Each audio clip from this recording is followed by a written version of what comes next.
And it's a good evening, ladies and gentlemen. I just wanted to come on here and do a little talk about some interesting stuff.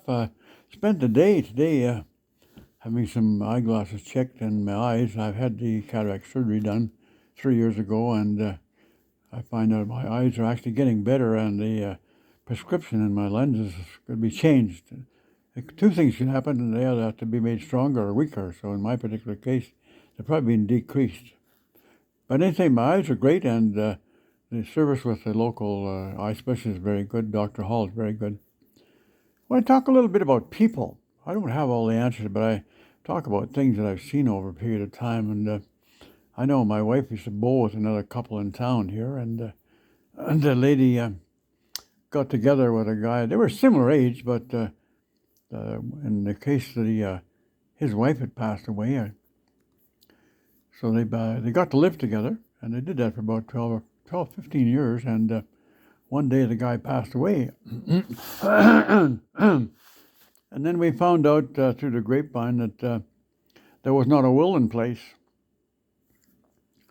So the lady that had lived in the house for a number of years with the gentleman who died, because there was no will in place, the children wanted to sell the house and get their money.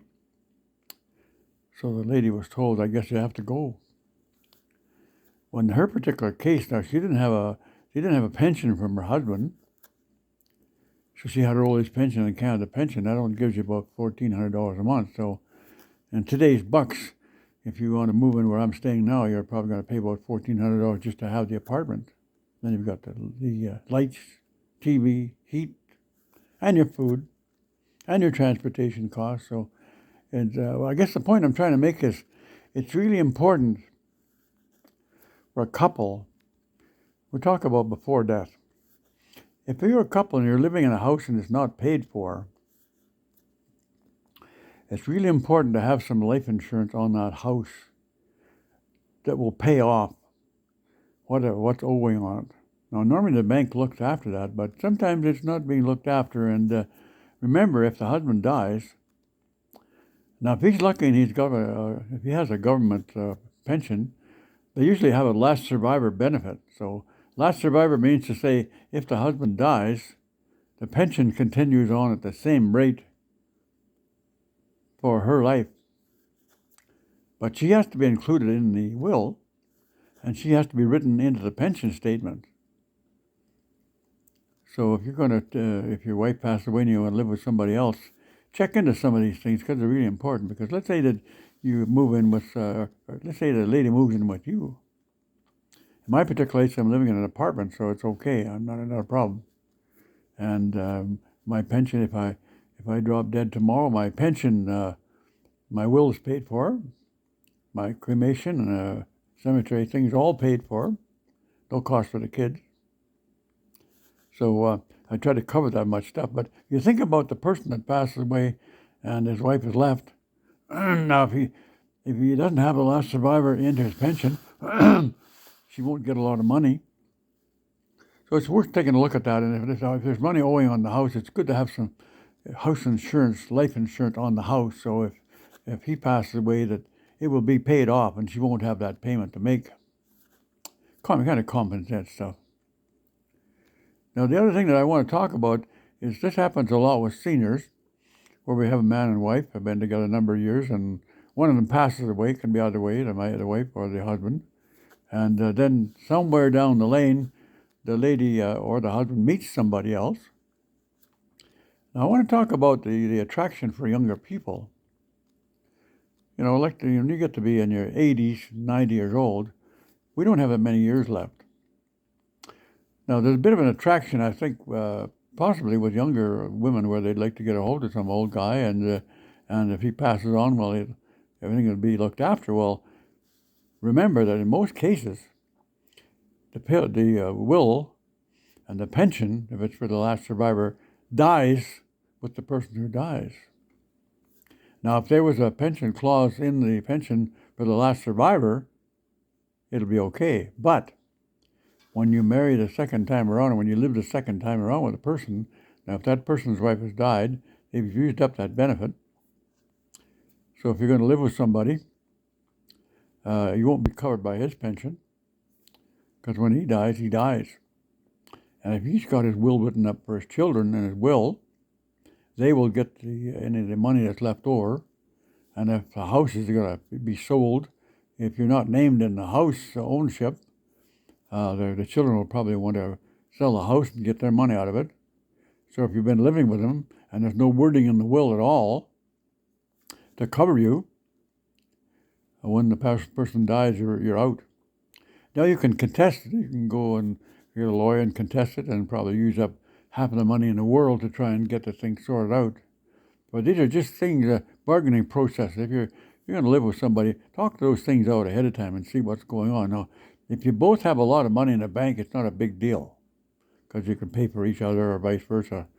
But when it comes down to where's the person going to live when the other person dies, that's kind of important.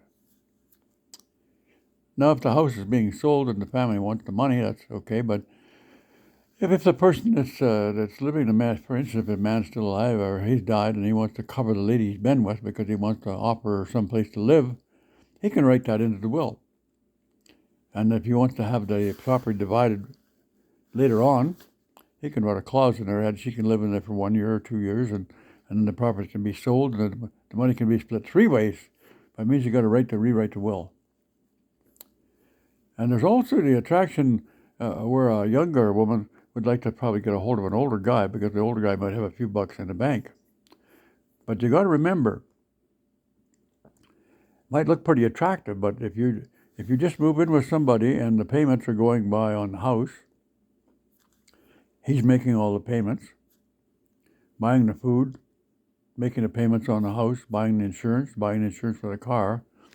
Now, if he dies, then it's a matter of if he dies, then where's the money going to come from? If your name's on the house, you can probably help sell that, but if you don't have it, it's not there. In the event you're living in an apartment and the man dies, now we take a look at how much money and pension you've got coming in. If the apartment, say, if it's $2,000 a month for the apartment, and your pension's only giving, say, $1,200 or $1,300, you're going to be $700 a month in the red to start with. Then you've got the insurances and all that kind of stuff, and operating costs of vehicles and stuff like that. So there's more to it than meets the eye when you sit down and start adding up the cost.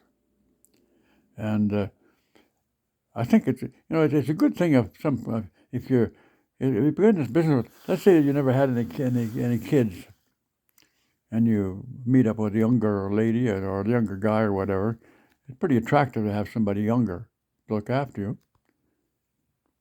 But a little farther down the lane, when you have a life difference, like if there's a difference of 4 or 5 years, that's not a big deal. But if you're looking at a difference of 30 or 40 years, let's say that a girl that's 50 years old or 45 years old, gets together with some guy that's 90 years old, we know darn well there's only 2 or 3 years left in his life, maybe 5 at the most, and he's going to be gone. So there may be some reason to try and get into the will, or try and live on what he's got left. But unless they got a lot of money in the bank, and usually the will spells that stuff all out, so the lady that's going to move in there with the guy should closely check to find out what the heck's got in the will for wording, and if she's going to be included or not, before you get tangled up in that mess. Otherwise you wind up, and then all of a sudden the house gets sold out from under you because the kids want the money for the house, so you're left out in the middle of the street with nothing. So I just wanted to throw that out there for a discussion piece, and I don't have all the answers. In my particular case, we sold our house. Before the wife passed away, we sold our house, and we traveled for 25 years across Canada, Mexico, and the States. And now we're living in an apartment, and she's been dead now over 5 years, and I'm just living in the apartment. And when I pass away, the apartment will get rented to somebody else. And the leftover stuff that I've got, a few knickknacks and some musical stuff, the kids will look at the distribution of that themselves. And there won't be $1,006,000 because we didn't have that kind of money. But it's only something to think about. And sometimes, loneliness sets in, and if you find somebody to live with, it's fine. But if you find two people that have been married successfully and they've got money in the bank, and both of them have money in the bank, they can have a pretty comfortable area. Now, the other thing is to maybe you have shared dwellings where the lady keeps her own place. She pays all her own bills. The house is paid for. She has a good pension, and she stays there. And he might have, maybe still got the house of his own. His wife has passed on, and his house is paid for, and he's got enough money to pay his bills. And so what they do, they live in their own premises. They get together on weekends or go for dinner or whatever they can, and enjoy their lives.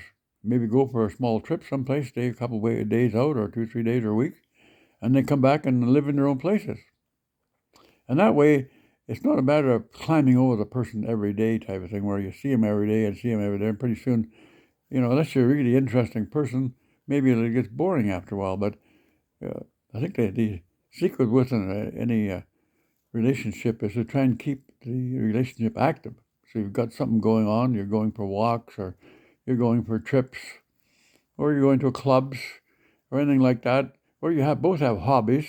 Maybe you're into photography and stuff like that. She may be into sewing and good things. So you both have something to keep your minds occupied so you don't get bored in your relationship. I don't have all the answers, but I can tell there's some people out there have run into snags, and I'm trying to share some of those things. And I think in getting old, if we can share between ourselves, we can learn from each other. And if we can learn from other people's mistakes, that's great. Nobody's perfect. I make mistakes too, same as everybody else. So we wish you a good time, and may it be die and be a week in heaven before the devil finds out you're gone. The key is, if there's something you like doing, make darn sure you're doing it now, because we never know how many minutes or seconds we've got to live. So have yourself a great evening, and bye for now.